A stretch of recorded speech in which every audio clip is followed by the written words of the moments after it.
அருத்ராவணி தமிழ்நாட்டு மக்களுக்காக.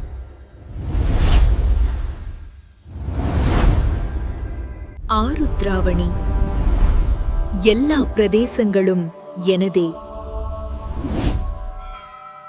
ஆருத்ராவணி நமது முதல்வரிடம் பரிந்துரைக்கிறார். மது அருந்துபவர்களுக்கு நல்ல பழக்க வழக்கங்களை கற்பித்தால் அந்த பழக்கம் படிப்படியாக அழிக்கப்படலாம். எங்கள் முதலமைச்சரிடம் நாங்கள் கோரிக்கை விடுக்கிறோம். மது அருந்துவது ஒரு நோய் அல்ல, ஒரு பழக்கம் என்பதை நாங்கள் உணர்ந்துள்ளோம். இந்த பழக்கத்திற்கு மாற்று தீர்வு காணுங்கள்.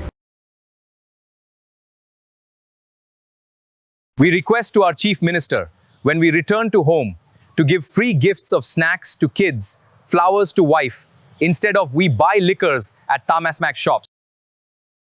We request to our Chief Minister, when we return to home, to give free gifts of snacks to kids, flowers to wife, instead of we buy